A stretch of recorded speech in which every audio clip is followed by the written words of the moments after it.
যাবে। আপনারা যারা হাত তুলবেন আমাদের সম্মানিত সহকর্মীবৃন্দ আপনাদেরকে হেল্প করবেন, আমরা নোট নেব সে বিষয়ে।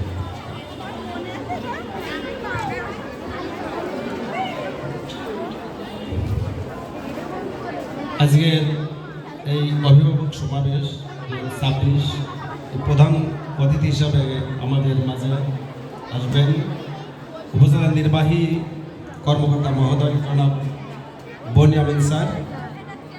বিশেষ অতিথি হিসাবে উপস্থিত আছেন উপজেলা মাধ্যমিক শিক্ষা অফিসার স্যার এবং সভাপতি হিসেবে দায়িত্ব পালন করছেন অত্র বিদ্যালয়ের সুযোগ্য এবং দক্ষ অভিজ্ঞ প্রধান শিক্ষক জনাব রফিকুল ইসলাম, আমার সহকর্মীবৃন্দ এবং সামনে উপবিষ্ট আমি বলব পরম পূজনীয় এবং সম্মানিত অভিভাবক বৃন্দ, যাদেরকে না হলে আসলে আমরা শিক্ষকই না। কারণ এই অভিভাবক না থাকলে আমরা যে শিক্ষক, এই শিক্ষকের পরিচয় থাকবে, কারণ ছাত্র পড়ায় তাই আমরা শিক্ষক। আমার পক্ষ থেকে আপনাদেরকে আন্তরিকভাবে অভিনন্দন এবং সালাম। আজ এই অভিভাবক সমাবেশে যেনারা উপস্থিত আছেন, আর আমি শুরুতেই বলেছি একটা কথা, আজকে অভিভাবক সমাবেশ না, এটা একটা পরীক্ষা, আপনাদের পরীক্ষা। আমরা ছাত্রছাত্রীর পরীক্ষা নিয়ে, আর আজকে আমরা প্রথমে আমি বলছিলাম যে আপনাদের পরীক্ষা নেব। একটা শিট গেছে আপনাদের সামনে, ওই শিটে শুধু রোল লেখা আছে। আপনার ছেলে বা মেয়ের রোল আপনি জানেন কি না, ঠিক সেই রোলের পাশে আপনি স্বাক্ষরটা করবেন, পরবর্তীতে আমরা বাছাই করব। তাহলে শুরুতে আমি একটা কথা বলি, আমরা কোন শ্রেণীতে কতজন আছি পড়াই ছাত্রছাত্রীরা, আর কতজন অভিভাবক এখানে আসছেন এটা আমি একটু জানতে চাচ্ছি। প্রথমে ষষ্ঠ শ্রেণীর আমরা 110 জন ভর্তি করেছি। কাইন্ডলি আপনারা কিছু মনে করবেন না, একটু হাত উঁচু করবেন যে আসলে কতগুলো আসছেন, আমরা কাউন্ট করবেন, একটু আইডিয়া করবো। ষষ্ঠ শ্রেণী যিনারা আছেন তিনারা সবাই কি এখানে ষষ্ঠ শ্রেণী? ষষ্ঠ শ্রেণী, আচ্ছা আচ্ছা, তবু আপনি ষষ্ঠ। আমরা সপ্তমে পড়াই 138 জন, 138 জন এই লাইনে আছেন এখানে। এনারা শুধু সবাই ষষ্ঠ নাকি অন্য ক্লাসও আছেন? আমার কথা হয়তো আসনের কারণে অন্য কিছু হতে পারে। অষ্টম শ্রেণীতে আমরা পড়াই 129 জন, অষ্টম শ্রেণীতে 129 জন পড়াই। নবম শ্রেণীতে 125 জন, দশম শ্রেণীতে 122 জন। এ হচ্ছে আমাদের ছাত্রছাত্রী।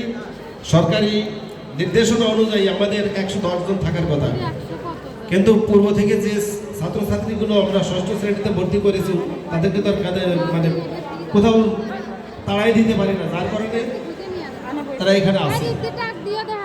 এবং বদলিজনিত কারণ যদি থাকে সরকারি, সেই ক্ষেত্রে আমরা ষষ্ঠ শ্রেণীতে বা অন্যান্য শ্রেণীতে ভর্তি করতে পারি।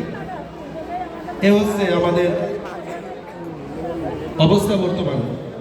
কারণ আমাদের আশেপাশে অনেক গুণীজন সম্মানিত এবং অনেক রাজনীতিবিদ যিনারাও আছেন, এই ষষ্ঠ শ্রেণীতে আমরা করলাম তাদের ছেলে মেয়েদেরকে আমরা ভর্তি করতে পারিনি। অনেকের নাতি নাতনি আছে, আর এখানে সুপারিশ করার মতো আসলে কিছু নাই। এখানে ভর্তি কমিটির সভাপতি আমাদের সম্মানিত ইউনো মহোদয় স্যার, আর উনি তো সরকারের নির্দেশের উপরে না, মন্ত্রণালয়ের উপরে না, এটা হচ্ছে মন্ত্রণালয় কর্তৃক নির্ধারিত। আমরা অনেকেই বললাম এটা ভুল বুঝি যে স্যারেরা মনে নিচ্ছেন, আসলে না, আমরা নিতে পারবো। যদি সরকার দেয় আমরা নেব, পড়াবো। এর আগে আমি যখন এখানে আসছি তখন গাইড স্যার ছিলেন, ইংরেজি পড়াতেন আর আমি পড়াতাম। ওই হেড স্যার হওয়ার কারণে আমার কোনো দিন ওই 8টা ক্লাসই নিতে হইতো ইংরেজি। স্যার আর আমি ছিলাম ওই সময়, আমরা 1600 ছাত্রছাত্রী পড়াতাম। 1600 চিন্তা করতে পারিছেন? বিল্ডিং ওইটা ছিল না, ওইটাই এর মাঝেই আমরা সংকলন করতাম, পড়াতাম। তাই এখন যে বিষয়টা সেটা হচ্ছে এই যে শিক্ষা হচ্ছে ত্রিমুখী একটা বিষয়, অর্থাৎ ছাত্র, শিক্ষক, অভিভাবক। আমরা যারা আজ এইখানে দাঁড়ায় কথা বলছি আমরা ওই যুগের আমি একটা কথা বলি যে আমরা আতন জ্বালা গাছ চিনি তো আমরা সবাই, আমরা কোনো লাগাই নেই, অযাচিতভাবে গজায়, যত্নও নিই না, কিন্তু গাছটা খুব সুন্দর হয়। আমরা আমাদের অভিভাবক কখন এরকম ছিলেন সচেতন না, কিন্তু তার মাঝ থেকে আমরা বললাম নিজের ইচ্ছায় এই পর্যন্ত উঠে আসছি। হয়তো অভিভাবকরা যদি একটু নার্সারি করতেন, একটু কেয়ার নিতেন, তাহলে মনে হয় আরও একটু ভালো হতেও পারত। তাই এটা আমাদের চেষ্টা এবং ভাগ্য। এখন কথা, বর্তমান যে পরিস্থিতি, যুগের পরিবর্তনে দেখেন প্রত্যেকটা ছাত্রছাত্রী ভোর 5টায় বই নিয়ে বের হয়, প্রাইভেট, তারপরে স্কুল, দেখেছে 2টা 3টা প্রাইভেট পড়ে খাওয়ার সময় নেই স্কুল, আবার স্কুলে এসে দেখেছে ফাস্ট ফুড, ভাজা মুড়ি ইত্যাদি ইত্যাদি খায়, এরা অনেকে সমস্যায় পড়ে। কাজেই আপনারা যারা অভিভাবক আছেন, আপনারা যদি চিন্তা করেন, যেমন এখন সরিষা তোলার মৌসুম এবং ধান লাগানোর মৌসুম, যদি চিন্তা করেন যে ছাত্রছাত্রী এখানে দিচ্ছি সবই স্যারেদের দায়িত্ব, তা আপনি এটা চিন্তা করেন তো, আপনি মনে করেন ধান লাগাই তো আসলেন, আর কোনোদিন গেলেন না, 3 মাস পরে ধান দেখলেন যে সবাই কাটতেছে, আমু ধান কাটতে চলে যায়, আপনার জমিতে যে ধান পাবেন, পাশে দেখবেন সুন্দর ধান হয়েছে, পাশে যে যাবেন না তার হবে না।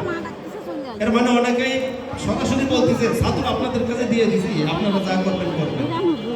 আসলে আমরা কি করতেছি, আপনাদের এটা খোঁজ নিতে হবে। এটা মনে করেন আপনার ছেলে মেয়ের শস্য ক্ষেত, আপনাদের শস্য ক্ষেত, অর্থাৎ আপনার ছেলেটা এইখানে এটা জমি, এখানে দেখেন চাষ করতেছি, চাষ করে দিয়ে গেছেন, কিন্তু দেখাশোনা করতে হবে আপনাদের মাঝে মাঝে, আমরা তো দেখাশোনা করবোই, এবং মাঝে মাঝে আপনাদের অবশ্যই খোঁজ নিতে হবে। এর কারণেই অধিকাংশ ছেলে মেয়ে বাড়ি থেকে যখন আসে, বাড়ি থেকে বের হয়, বাড়ি থেকে বের হলে পথ বিভিন্ন দিক চলে গেছে, আসলে সে সোজা পথে স্কুলে আসলো নাকি ওই পথে অন্য কোথাও চলে গেল। তারপরে অনেক সময় দেখা যায় এটা বাস্তব অভিজ্ঞতা, ওই ছুটি যখন হয় ওই ছাত্রছাত্রীর সাথে মিশে বাড়ি চলে যায়। আর যখন আমরা মাঝে মাঝে এখন ফোন দিই, সবার ফোন নাম্বার আমাদের কাছে আছে, অনেকে আবার ভুল নাম্বার দেয়, বন্ধ নাম্বার দেয়, অন্য বন্ধুর নাম্বার দেয়, বাপ মার নাম্বার দেয় না ভয়তে, কারণ ওর স্কুল ভাগি দেওয়ার দরকার। ওই ফোন দিলে বলে যে ও তো গেছে, অথবা বাড়ি চলে যায়, বাড়ি যেয়ে বলে কি স্কুল হচ্ছে না, ক্লাস হচ্ছে না, অর্থাৎ সে নিজে বাঁচার জন্য এই মিথ্যে কথাটা বলে। আর আমি এখানে আসার পর থেকে আইডিয়াল এমনই একটা স্কুল, এখানে যত অভিভাবক যে ছেলে মেয়ে পড়ে, প্রত্যেকটার অভিভাবক অত্যন্ত সচেতন, এবং এই উপজেলায় যে সমস্ত কর্মকর্তারা থাকেন ওনাদের ছেলেমেয়েরাও, অনেক সময় ইউনো স্যারের ছেলেমেয়ে, বড় বড় কর্মকর্তা, ওনাদের ছেলেমেয়েও এখানে পড়ে। তার মানে আমরা তো কোনো কাজে ফাঁকি দিতে পারি না। এর আগে আমি নিজেই তো 2-3টে ইউনো স্যারের ছেলেমেয়েরা আমরা পেয়েছি, আমরা পড়াইছি এখানে। অনেক অভিভাবক আছেন অত্যন্ত অনেক সচেতন, তাহলে সেইখানে আমাদের শিক্ষকতা করতে হয়, সেখানে আমাদের পড়াইতে হয়। তাই এর পিছনে যদি আপনারা আরেকটু আপনাদের ছেলেমেয়ের পিছনে একটু পরিশ্রম দেন, তাহলে আমরা আপনাদের ছেলেমেয়েদেরকে কাঙ্ক্ষিত পর্যায়ে নিয়ে যেতে পারব। গত বছর আমি বিশেষ করে মানে যুগের পরিবর্তনের যে বিষয়টা আছে, দেখেন প্রত্যেকটা ছেলে মেয়ের পিছনে তার বাপ মা অত্যন্ত শ্রম দেয়, বাসায় অন্তত পড়ার কথা বলে 2-3টে টিউশনই দিচ্ছে, প্রতি মাসে তার পিছনে হাজার হাজার টাকা ব্যয় করতেছে। তারপরেও কিছু কিছু ছেলেমেয়ে দেখা যায় পরীক্ষায় ফলাফল 0, ফেল। আমরা সরকারি স্কুল হিসাবে আপনারা যদি সহযোগিতা করেন, আমরা এই বিদ্যালয়ে ফেল বলে কোনো শব্দ আমরা রাখবো না, এবং আজকে আপনাদের ওয়াদা দিয়ে যাওয়া লাগবে, কারণ এটা আপনার ভালোর জন্যই। আপনি হয়তো চিন্তা করলেন আমার ছেলে এসএসসি পরীক্ষা দিচ্ছে, একটু গর্ব করলেন, কিন্তু রেজাল্টে দেখলেন ফেল, এটা ভালো নাকি 1 বছরও হলেও অন্তত গ্যাপ দিয়ে ভালোভাবে প্রস্তুত করে নিয়ে পরবর্তী দিন যদি সে পরীক্ষা দেয় পাস করে, এটা ভালো? কোনটা ভালো? দেখা যাচ্ছে আপনার অর্থ চলে যাচ্ছে, আমার দুর্নাম বদনাম হচ্ছে, এদিন তো আবার স্কুলের বদনাম। কারণ এই উপজেলায় 34টা প্রায় হাই স্কুল আছে, তার মাঝে একটা সরকারি। তার মানে বোঝেন আপনি আপনার পাড়া প্রতিবেশীর মাঝে যদি আপনি একটু ভালো হন, তাহলে দেখবেন প্রতিবেশী কি আপনার ভালো নজরে দেখে না। আমরা ওই অবস্থার মধ্যে পড়ে গেছি, অত্যন্ত চ্যালেঞ্জের মাঝে আমরা এখন আছি।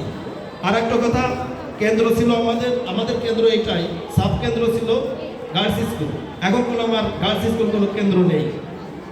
আমাদের কেন্দ্র এইটা, আর একটা হচ্ছে সিংড়া। এইবার আমাদের এই স্কুলে অর্থাৎ আইডিয়ালের ছাত্রছাত্রী পরীক্ষা দেবে সিংড়ায় যে এখান থেকে 10 কিলোমিটার, আর সিংড়ার ছেলেমেয়েরা আসবে আমাদের এই আইডিয়ালে। বিষয়টা কি বুঝতে পারছেন? তাহলে আগে অনেকেই চিন্তা করতো যে কি রে কি অবস্থা, মানে ভিতরে আছে পাশের। এখন যদি পাশের খারাপ হয়ে যায় তাহলে কোন বদনামটা আসবে?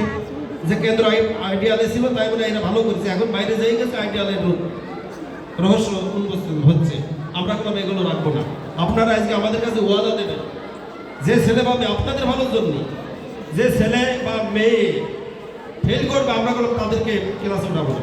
প্রয়োজনে ওই ক্লাসে থাকতে হবে, প্রমোশন পাবে না, তা নাহলে আপনারা টিসি যাবেন, আপনারা সসম্মানে একেবারে সাথে সাথে আমরা টিসি দিয়ে দেবেন। আমরা চাই 100% পাস।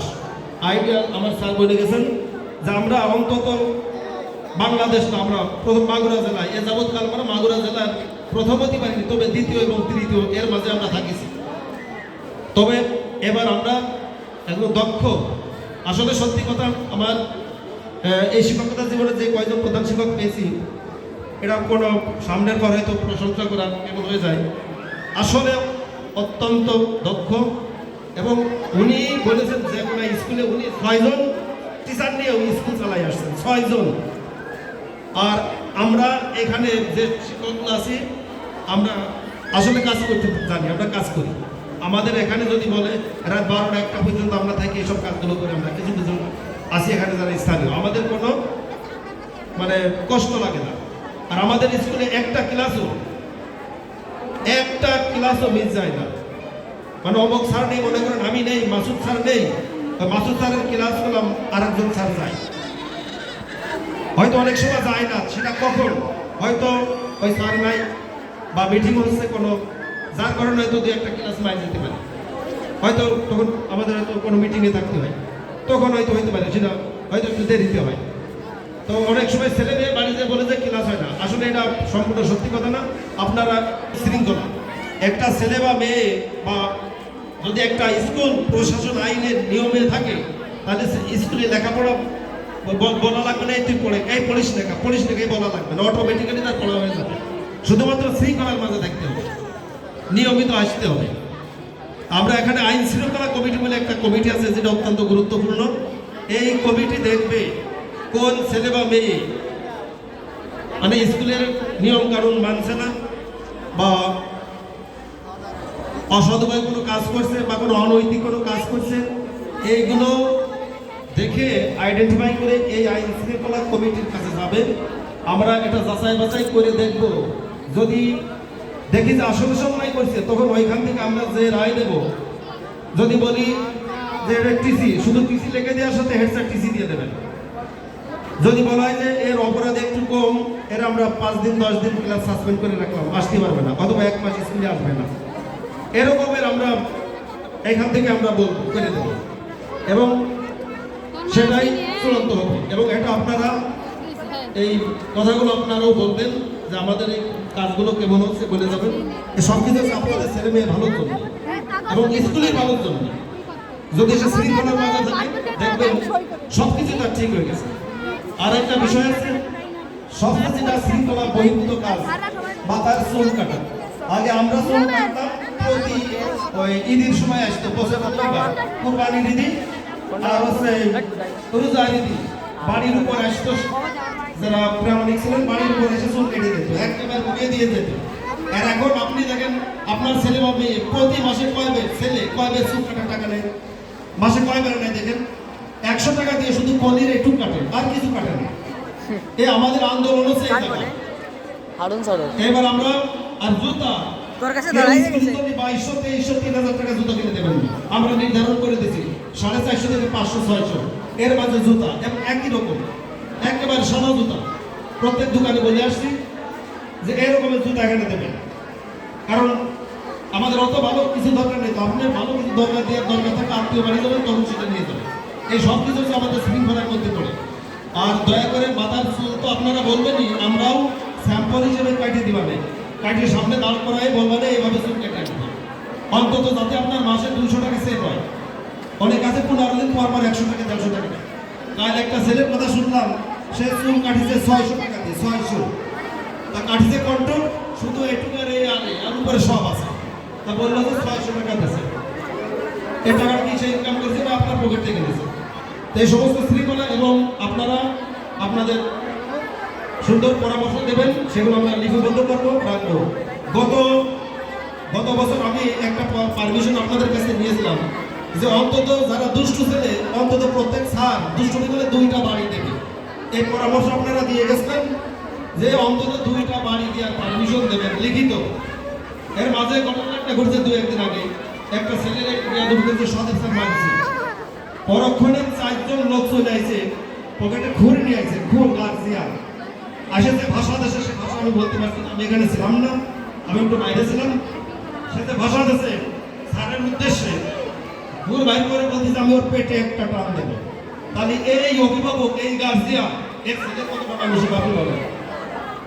একজনকে মারে কি শুধু শুধু মারে, হয়তো তার নজর দেখছে না খারাপ, যার কারণে একটা বাড়ি দিয়েছে। বাড়ি দিলে অনেক সময় হাত পাতলে মনে করেন যে আমরা বাড়ি দিলাম ব্যাক সাইডে দিলাম, অতবার হাত পাতে হয়তো হাতের নগুলো বাড়ি লাগতে পারে, কিন্তু যদি ব্যাক সাইডে বাড়ি লাগে অত ব্যথা কম লাগে না। আসলে হাতের ঠেকা দিকে হয়তো লাগিয়েছে, কিন্তু সেই অভিভাবকের যে এটিসির যে আচরণ দেখছি, এটা অত্যন্ত হৃদয় বিদারক। বরবাদ দোষে ডাইরেক্ট ঘুর এনে বলতেছে আমি ওর পেট ফেটিয়ে দেবো, ঘুর বাইর করতেছে। তাহলে এরকম অভিভাবক যদি হয়, তাহলে ওই শিক্ষক কি পড়াবে? ওই ছেলের প্রতি যতগুলো শিক্ষকের ছিল, সমস্ত শিক্ষকের ওই ছেলের প্রতি তার নজর রাখতে হবে, সেগুলো আমরা করে নেব। তা আপনারা ছেলেমেয়ে মানুষ করে দিতেছেন, তবে আপনারা একটু শাসন করার দায়িত্ব আমাদের দিয়ে যাবেন। আমরা তো বুঝি যে তার চোখটা যাতে কাটা নয়, হাত যাতে না ভাঙে, এমন জায়গা তো আমরা চিনি। আমরা সেই বাবাকে একটু শাসন করবো, আপনারা এরকম একটা অধিক বড় অনুমতি দেবেন বলে এবং মাঝে মাঝে অবশ্যই আপনারা খোঁজ রাখবেন। আমি একজনের ডাকতে আসছি। ধরে স্যার বলছে ধর ফোন ধর। তাহলে আমি আমার আরে ভাই, আমি ডাকতে সমস্ত কথা শেষ না। করছি। ধন্যবাদ সবাইকে। ধন্যবাদ। Yes. আমি 6 to 9 সকল শিক্ষার্থীর দৃষ্টি আকর্ষণ করছি। 6 ষষ্ঠ থেকে 9